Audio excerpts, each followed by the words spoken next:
ನಾನು ಮಂತ್ರಿಗಿರಿಗೆ ಲಾಬಿ ಮಾಡಿಲ್ಲ. ಮಂತ್ರಿ ಸ್ಥಾನದ ಲಾಬಿಗೆ ದೆಹಲಿಗೆ ಹೋಗಲಿಲ್ಲ. ಅಥಣಿಯಲ್ಲಿ ಕಾಂಗ್ರೆಸ್ ಶಾಸಕ ಲಕ್ಷ್ಮಣ ಸವದಿ ಹೇಳಿಕೆಯನ್ನ ಕೊಟ್ಟಿದ್ದಾರೆ. ಈಗಾಗಲೇ ಲಕ್ಷ್ಮಣ ಸವದಿಗೆ ಅವಕಾಶ ಮಾಡಿಕೊಡ್ಲಾಗುತ್ತಾ ಅನ್ನುವಂತ ನಿಟ್ಟಿನಲ್ಲಿ ಒಂದ್ ಕಡೆ ಚರ್ಚೆ ನಡೀತಾ ಇದೆ.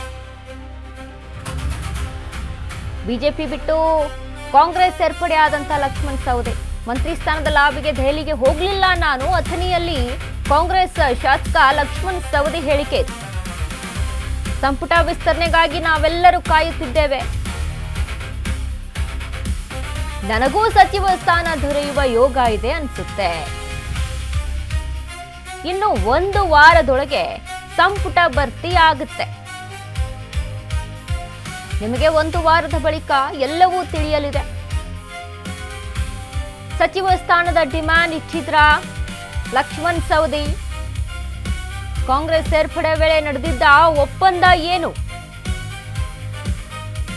ಡಿಕೆಶಿ ಸಂಪುಟದಲ್ಲಿ ಸವದಿಗೆ ಸಿಗುತ್ತಾ ಮಂತ್ರಿಗಿರಿ? ಅಫ್ಕೋರ್ಸ್ ಯಾವುದೇ ಒಂದು ಪಕ್ಷವನ್ನ ಬಿಟ್ಟು ನಾವು ಇನ್ನೊಂದು ಪಕ್ಷಕ್ಕೆ ನಾವು ಸೇರ್ಪಡೆ ಆಗಕ್ಕೆ ಹೋಗ್ತೀವಿ ಅಂತ ಅಂದಾಗ ಯಾವುದೇ ಆಕಾಂಕ್ಷೆಗಳಿಲ್ಲದೆ ನಿರೀಕ್ಷೆಗಳಿಲ್ಲದೆ ಖಾಲಿ ಕೈಯಲ್ಲಿ ಯಾಕೆ ಹೋಗೋಣ ಅಂತ ಯಾರಾದ್ರೂ ಯೋಚನೆ ಮಾಡುವಂಥದ್ದು. ಈಗ ಲಕ್ಷ್ಮಣ ಸವದಿ ವಿಚಾರಕ್ಕೆ ಸಂಬಂಧಪಟ್ಟಂತೆ ಆಕಾಂಕ್ಷಿಗಳ ಲಿಸ್ಟಿನಲ್ಲಿ ಲಕ್ಷ್ಮಣ ಸವದಿ ಹೆಸರು ಕೂಡ ಇದೆ. ಹಾಗಿದ್ದಂತ ಸಂದರ್ಭದಲ್ಲಿ ನಿರೀಕ್ಷೆ ಇರುವಂತದ್ದೇ. ಕೇವಲ ಮಂತ್ರಿ ಆಗ್ಬೇಕು ಅನ್ನೋ ಲಾಬಿ ಮಾಡ್ಲಿಕ್ಕೆ ಹೋದದ್ದಲ್ಲ, ಬೇರೆ ಬೇರೆ ಕಾರ್ಯಗಳ ನಿಮಿತ್ತವಾಗಿ ಹೋಗಿರ್ತಕ್ಕಂಥದ್ದು.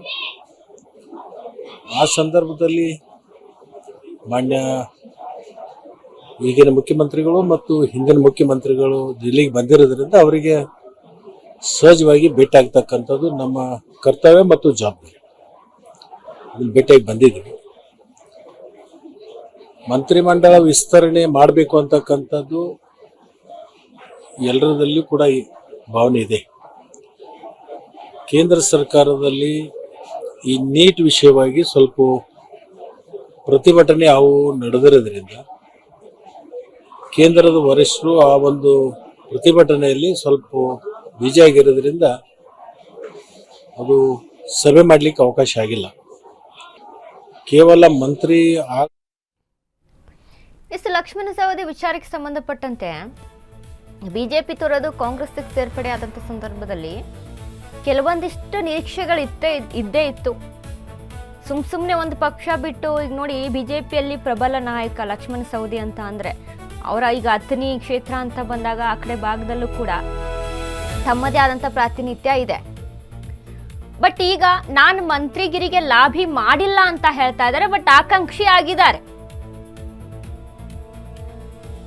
ಹಾಗಾಗಿ ಈಗ ನೋಡಿ ಬೆಳಗಾವಿ ಜಿಲ್ಲೆ ಅಂತ ನೋಡಿದಾಗ 1 ಸ್ಥಾನಕ್ಕೆ 7 ಶಾಸಕರ ಕದನ ನಡೆದಿದೆ. ಆಸಿಫ್ ಸೇಠ್ ಇದ್ದಾರೆ ಬೆಳಗಾವಿ ಉತ್ತರ, ಲಕ್ಷ್ಮೀ ಹೆಬ್ಬಾಳ್ಕರ್ ಇದ್ದಾರೆ, ಅಶೋಕ್ ಪಟ್ಟಣ ರಾಮದುರ್ಗ, ಅಶೋಕ್ ಪಟ್ಟಣ ಪರ ಸತೀಶ್ ಜಾರಕಿಹೊಳಿ ಬ್ಯಾಟಿಂಗ್ ಮಾಡ್ತಾನೆ ಇದ್ದಾರೆ, ಮಹಂತೇಶ್ ಕೌಜಲ್ಗಿ ಇದ್ದಾರೆ ಬೈಲ್ಹೊಂಗಲ, ಲಕ್ಷ್ಮಣ ಸವದಿ ಇದ್ದಾರೆ ಅಥಣಿ. ಇಬ್ಬರಿಗೆ ಅವಕಾಶ ಮಾಡಿಕೊಡ್ಬೋದು ಅಂತ ನೋಡಿದಾಗ ಮಹಂತೇಶ್ ಕೌಜಲ್ಗಿ ಮತ್ತು ಅಶೋಕ್ ಪಟ್ಟಣ ಹೆಸರು ಇಲ್ಲಿ ಮುನ್ನೆಲೆಗೆ ಹೆಚ್ಚಾಗಿ ಕೇಳಿ ಬರ್ತಾ ಇದೆ. ರಾಜಕಾಗೆ ಕೂಡ ಕಾಗವಾಡ, ಗಣೇಶ್ ಹುಕ್ಕೇರಿದ್ದಾರೆ ಚಿಕ್ಕೋಡಿ, ಲಕ್ಷ್ಮೀ ಹೆಬ್ಬಾಳ್ಕರು ಆಕಾಂಕ್ಷಿಯಾಗಿದ್ದಾರೆ. ಹೀಗಾಗಿ ಯಾರಿಗೆ ಅವಕಾಶ ಕಾದು ನೋಡಬೇಕು.